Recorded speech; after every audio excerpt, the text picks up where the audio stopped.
Welcome to the Jungian Anthology Podcast, analytical psychology seminars from the archives of the C.G. Jung Institute of Chicago. Memories, Dreams, Reflections, Exploring the Depths, a 6-month online program. Arlo Compan, chair of the Institute's program committee and past director of training, interviews the facilitators of our new 6-month online program, Memories, Dreams, Reflections, Exploring the Depths.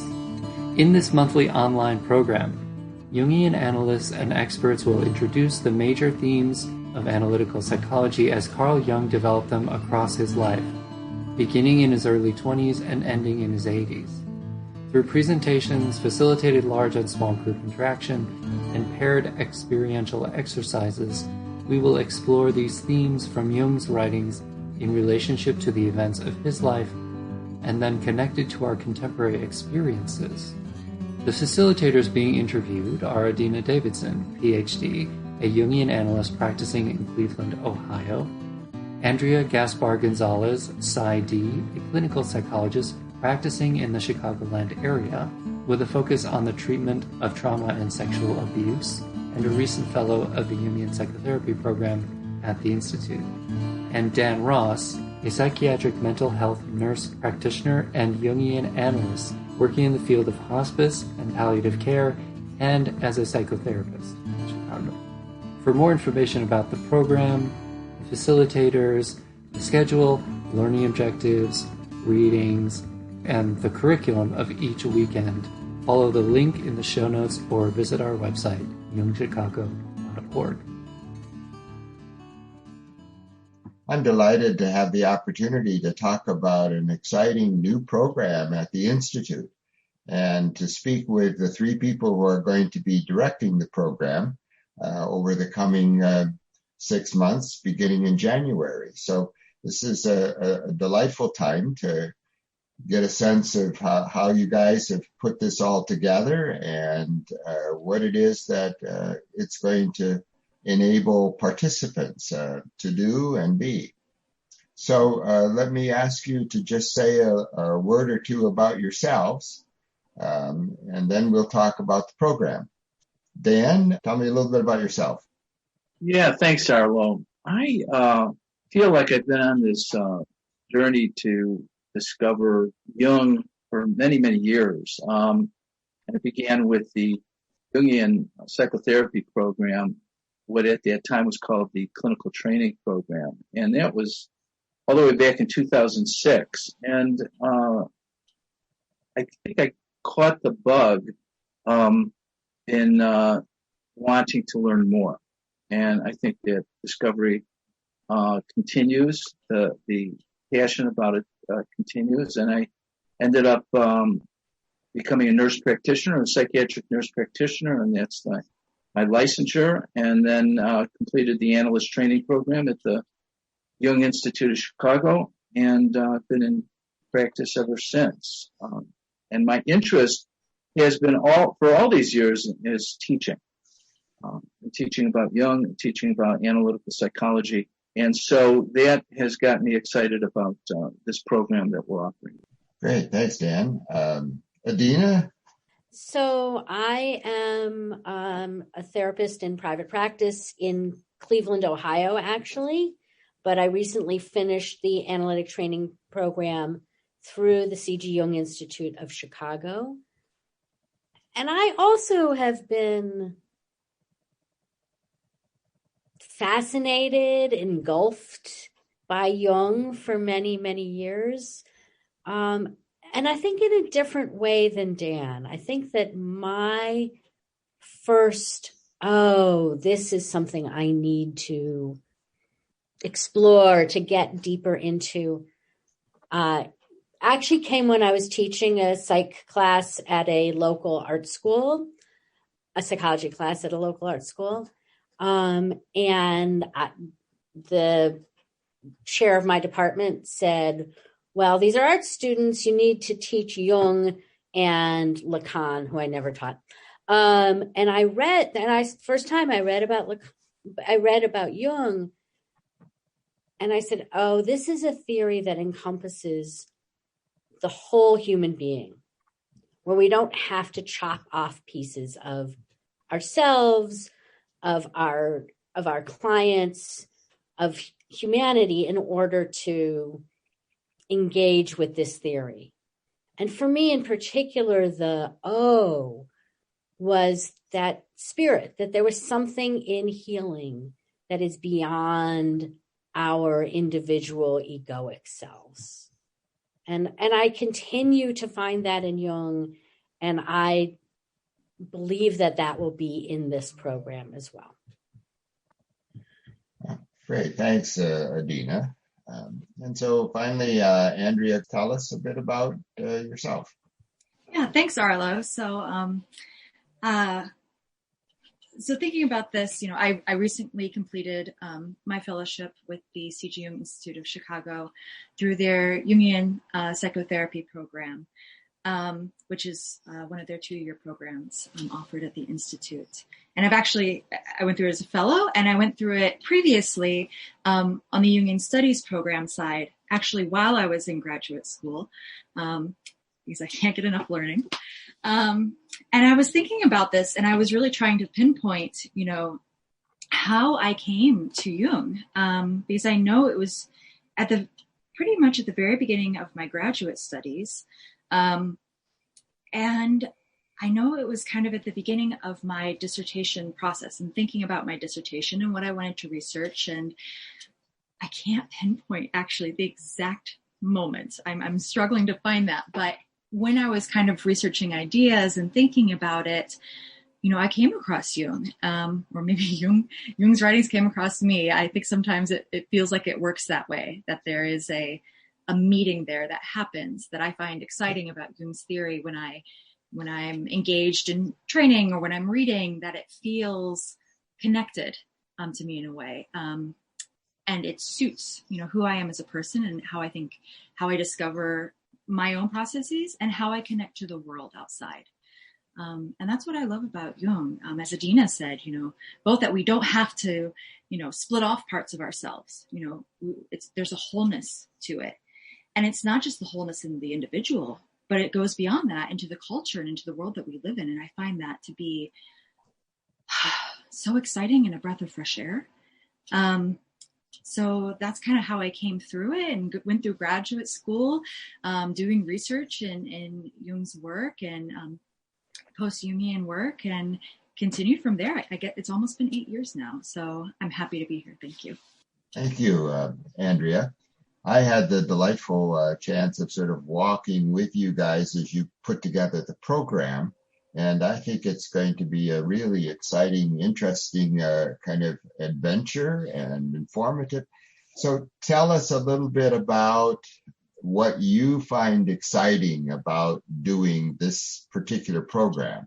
It's titled Memory Streams Reflections, Exploring the Depths, and works a great deal with Jung's writing and some additional writing. Yeah, so I think just beginning with the title, that Memory Streams Reflections conjures up Jung's autobiography and Jung's own words in many of the sections regarding reflecting on his life. And I think what's exciting about this program for me is that we connected, not only are we looking at Jung's works in a chronological fashion, that we divided up into early, middle, and late periods.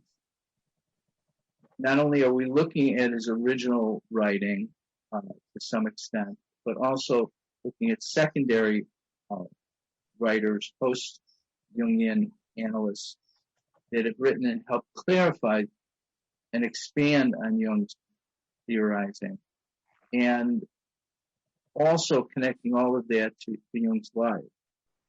And I think that's what's exciting for me, is that particularly in this time, this rather scary period of time that we're in, with the pandemic going on and social tensions rising up, I think it has activated a lot of people's anxieties and has brought a lot of people, I think, to therapy and analysis. And I think this program gives us an opportunity to look at Jung and his work in a way that, as Andrea very passionately connected with, to allow many more people to passionately connect with theory and writing and ideas that are very influential. I remember a couple of days ago, my son sent me a picture of the cover of the Beatles' Sgt. Pepper's Lonely Hearts Club Band, and I never knew that one of the photos of the people in the background was Carl Jung. And I was like, wow. And it just reminds me of how influential Jung was throughout the arts, literature, as well as in science and in psychotherapy. And I'm excited that we're able to bring all of this together into the 6-month program. Great. I think your design of sort of tracking how the different concepts developed across Jung's life is really a quite exciting kind of approach, and in some ways parallels perhaps our own sort of awareness of our lifespan. So that parallel is an exciting piece, I think, of what you're doing. Yeah. I'm reminded, just to finish up my idea, I'm reminded of a statement, the first sentence in Jung's volume 7 of his collected work. He says, "A collapse of the conscious attitude is no small matter. It always feels like the end of the world, as though everything had tumbled back into original chaos."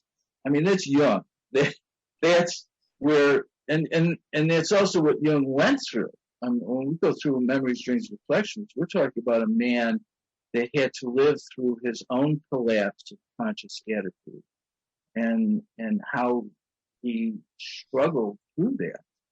I think is a model for us, and how to change, and what does it mean to change. Yeah, absolutely. Yeah, great. Adina, what excites you about the program?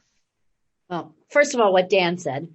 And then what I would add to that is, I think Jung's it operates at the program is going to operate at 2 levels. And I think that that's important, right? We're going to be reading Jung's autobiography, Memories, Dreams, and Reflections, and hearing his story of his individuation process really as a story. But at the same time, we're going to be honing in on his intellectual development and his development of his ideas of how human beings individuate. So we're going to connect his personal individuation story with his sense of overall, in general, how we all individuate. And I think that gives us a chance to do something more than what you do when you read a memoir, even if that memoir touches you very deeply, because it also gives us a chance to take that memoir, to take the affect, the feelings that come with reading a memoir, and connect them to an intellectual system that helps us make kind of ongoing sense of ourselves and our individuation process. And that's what I'm really hoping that we're going to be able to do, is really use the development of Jung as a person, and the development of Jung's ideas, and the expansion of those ideas after his death. Use those as lenses into our own change process. Again, as Andrea said, both as individuals and as a culture, and particularly, as Dan said, in this cultural moment of it feels like things are descending into chaos. How is that going to change us? Yeah, that sort of sense, again, of change being sometimes experienced clearly as a death, not easy on the ego. Thanks, Andrea. Dina. Andrea, tell us a little bit about what excites you. Yeah, well, I mean, I'm going to have to build then on the good foundation that Dan and Adina gave, because everything they brought up, I agree with. And I have to say, kind of from the beginning, creating this program, with Dan and Adina the energy around creating it has been exciting. So the whole process, I think about, we're in a unique time right now, right? We're dealing with our sense of isolation during COVID and not being able to connect, in person, and, coming together to want to be really intentional about creating a program that fits the time that we're in both, the cultural time, this descent that we're experiencing, but also this new reality of kind of being in our own spaces, but somehow still trying to find a way to be together. So in thinking about the program kind of that way, I think in some ways this created a wonderful opportunity for us to be really creative together and create something new and relevant, to what we're all living through right now. And then aside from that, kind of tipping my hat to what Adina said, there's this grounding between the theory and life, and his life and Jung's life. So there's this connection that we're creating that I think it's so important. I think, I've certainly, encountered people, and I think some people have an idea of Jung and his writings as being, too heady or unapproachable or too intellectual. That's something that I've encountered with people sometimes. And once you get into it,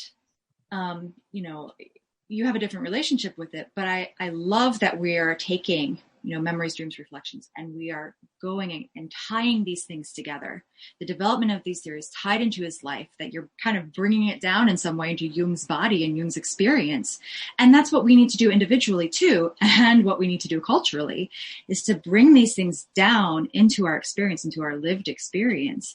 It's a different way of understanding it altogether. And, as I mentioned, I've been through, the Jung Institute's, the JSP first, and then the JPP as a fellow. And this is a unique offering in that way. Going through those programs, I won't talk about that because I could also talk about that all day long, but this offers something very different in that it's a development, a developmental lens, and then, and a grounding, there's a grounding aspect. And it's unique. It's new, and I'm really excited about doing that kind of work in this environment. Yeah, great. Well, I love how you've all gone about designing something that's going to be done completely online. That's really a bit new for us at the Institute. We're all trying to get our feet grounded there. But I think you've put together a really interesting sort of process. And I would like you to talk a little bit about how you've organized that, because it's, I think, really very interesting how you're going to be meeting with the participants. So let me ask you, Adina, to talk a little bit about that, and especially the two parties, the two-person thing. Yeah, so, I think there's going to be almost two central ways of learning that are going to happen. The one is going to be the intensive weekend, the 6 intensive weekends that we're going to be doing. And that'll be a combination of sort of large group, more formal learning, and then small group intensive discussions of the effects of the reading on the participants, which will be leading those in small groups. But then, and I think this is one of the more unique things about this program, is that in between the intensive weekends, each student is going to be paired with another student for a in-depth conversation, hopefully about an hour a week, the 3 weeks in between the sessions, and really dive into the material in ways that suit that pair. So it may be experiential, it may be kind of an open art kind of a session, it may be a very intellectual discussion of the reading, it may be personal sharing. All of those options are open to the pairs, but those pairs will give people a chance to really, they could hone in on one paragraph in a reading and really spend an entire session on that. And this kind of learning, this paired learning, is a very, very old method of text study in the Jewish world, where the bulk of the learning around the commentary on the Bible happens in these pairs. So we thought that it would be interesting. It's an interesting model for how people, A, can sustain the learning between the intensive weekends, B, can build personal connection to another learner to kind of build a more intensive learning community for themselves, and C, can dive really deeply into the texts. So that's the kind of paired learning piece of it. And it's my understanding, the paired learning, you will be switching between each month. You'll work with a different paired person. Is that correct? I think what we're going to do is we're going to pair people for 2 months to give them a chance to really form a connection to each other.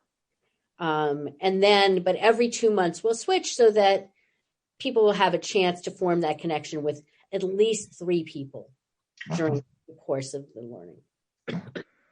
You know, Adina, it just occurred to me, and I hadn't told you this before, but it occurred to me as you're talking about this paired learning, which I think is a brilliant idea. When I was in the clinical training program, which became the JPP, I globbed onto one other person. And he and I went through the whole program together with this, and I hadn't met him before, and we became very, very close. But it occurred to me that there was a natural thing that occurred. It helped anchor me through the program. So the fact that we're structuring it that way, I think, is very valuable. And Dan, when you and I studied for the big qualifying exams for analytic training, you and I were a pair. And we just decided to pair up and study together. And it certainly was helpful for me. So, and I think it's delightful for us introverts that we like 1-to-1 in some ways much more than we like 1-to-10. But it's delightful. Anything that you want to add, Andrea or Dan, about the structure of the groups and the lectures and so forth? I just want to throw in one more thing around that. So this material is likely to and designed to bring up all kinds of emotional, intellectual curiosity. And so experiencing that in a safe way is very important. The program is designed around providing that safety so that people can explore their own lives, both on an emotional level and intellectual level. And as both Andrea and Adina said, this is a movement from the head to the body. It's supposed to be. It's what Jung's work is about. Because we start out, when somebody begins therapy, they're coming often with either depression or anxiety or a combination of the two. And that's stuff emerging from the body that has not yet been differentiated and processed, and a narrative built around. And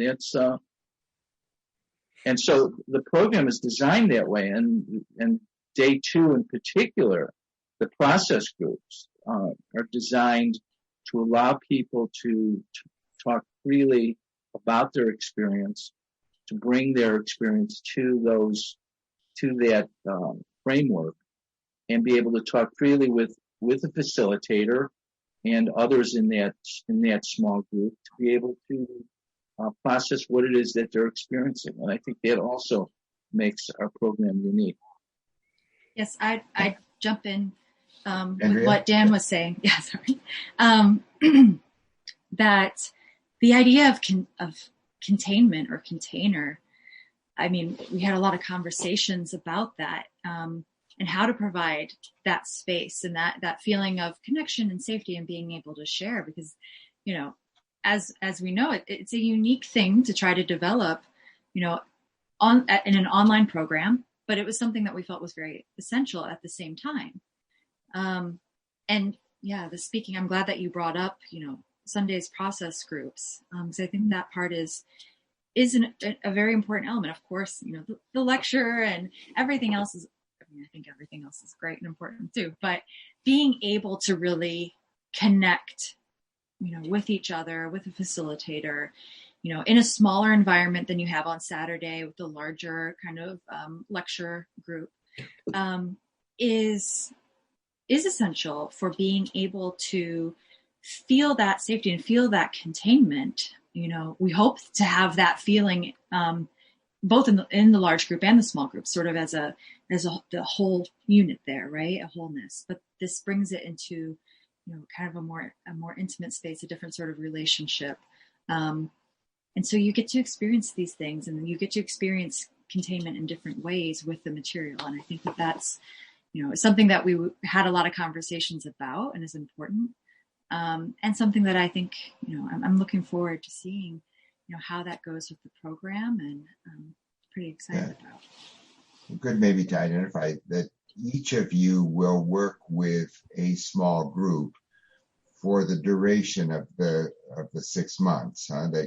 People will stay in the same small group, and they'll work with the same small group leader for that period of time, which can provide some safety. That's correct, Andrea? Yeah, that's right. And I think I want to, you know, say too that, you know, this process group, it's processing the individual experience, which I think that, you know, Dan and Dina both touched on, and that in this group environment, processing the group, processing with the facilitator, it's a different type of process group, you know, than say like a clinical consultation group. This is something different than that, and really bringing it, you know, connecting, right, the head and the body, and connecting relationally. So it's a different kind of processing, but we'll each be leading one. And I think that'll be great. I think we'll have a lot of conversations around that too. So we each have our own unique personalities, which I think is great, but there will also be, you know, I think a through line in how we think about those each month, and what we want to, you know, how we want to help frame that. Yeah, excellent. And if I understand, have you set a maximum number for the program, or not necessarily? No, because we're waiting to see how many people are interested, and then trying to design the program to accommodate those people. But there will be a maximum number of people who are in the small groups. Small groups. Yeah.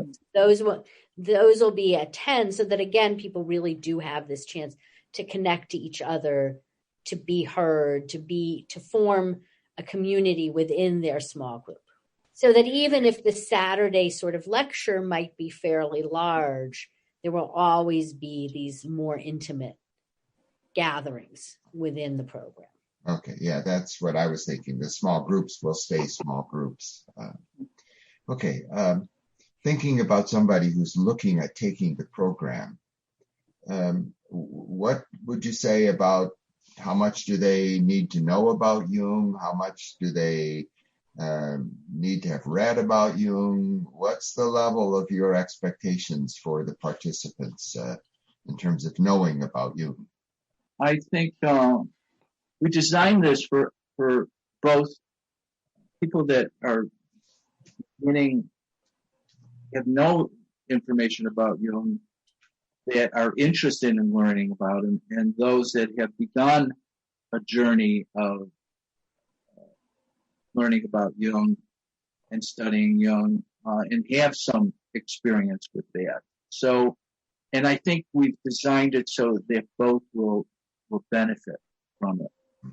In other words, it's not so advanced that a beginner person that's interested is not going to gain something, because we're starting with Memories, Dreams, Reflections, the autobiography, and that is going to be valuable. Then we're building on that with the rest of the program. So I think anybody that wants to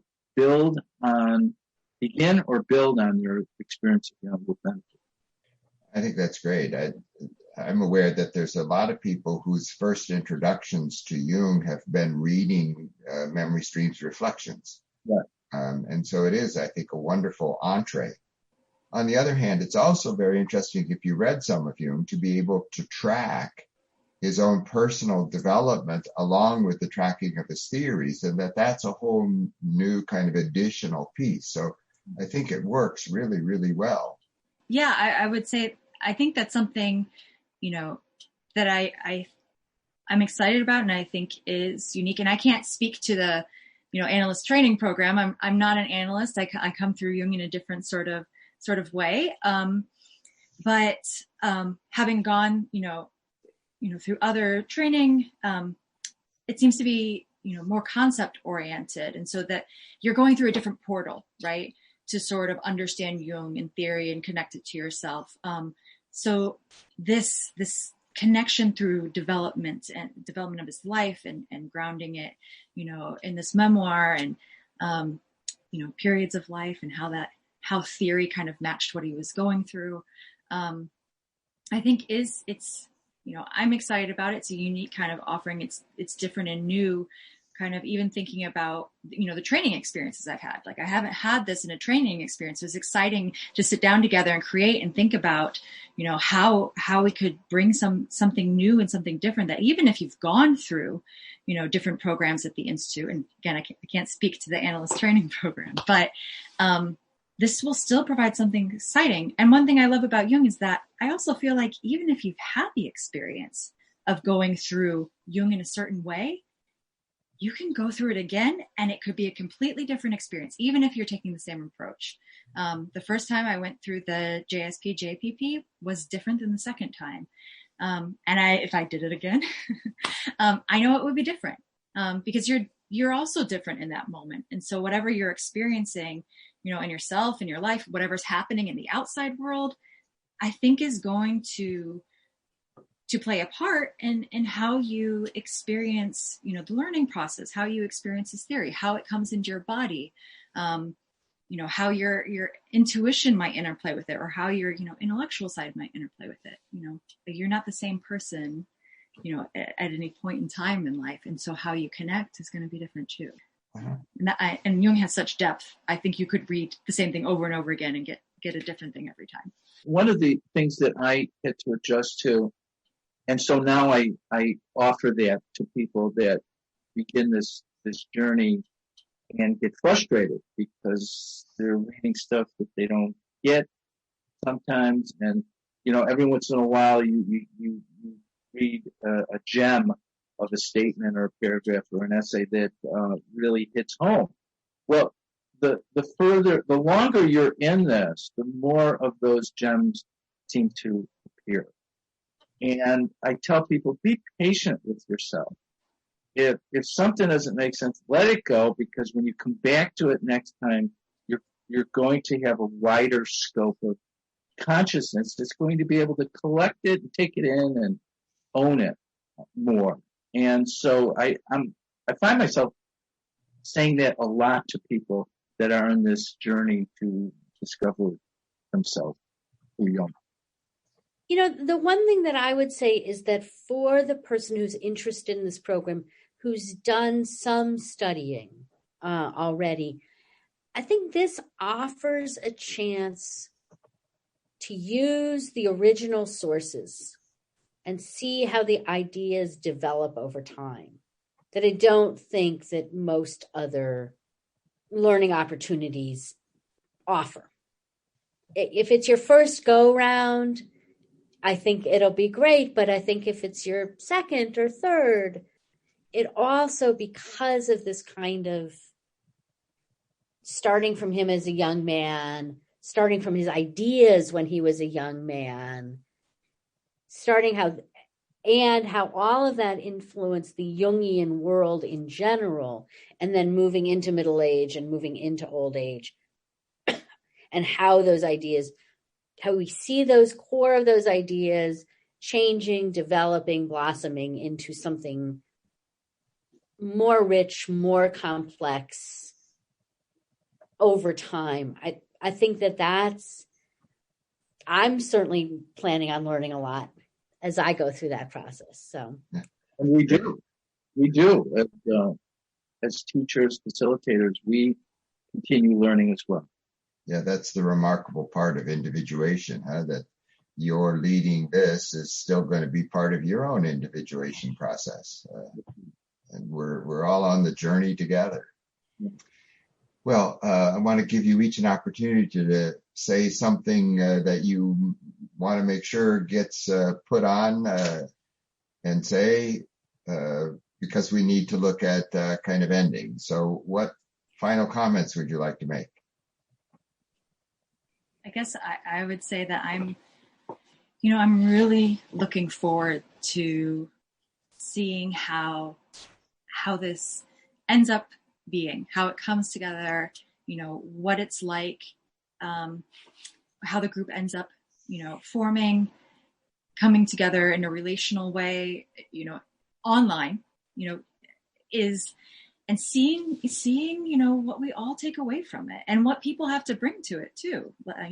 I think it's an excellent point that, we continue in our learning and individuation process, even as facilitators, even people coming into lecture, it's in relationship. And I'm looking forward to interacting with the material and with each other and kind of moving out, of these sort of, individual pods of isolation into community. Yeah, I think the thing that I am most excited about is the chance to both facilitate and be part of a passionate, sustained learning community. Yeah, having a forum for people to discover themselves, which is always my interest when I'm teaching. That when I get before a group, whether it's in front of people in person or online, the opportunity to discover newness is very exciting to me, and I think this forum will offer that.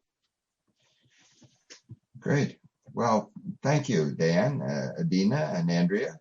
Appreciate the conversation, and I'm eager to see how it all goes. Thank you, Arlo. Thank you. Thank you, Arlo. Yeah, bye-bye.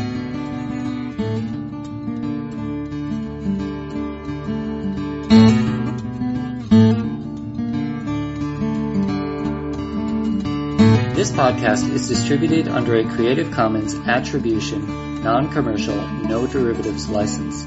Share it all you like as long as you maintain the attribution to the speaker, but please do not change it or sell it. If you like this episode, tell your friends about us or leave us a review on iTunes.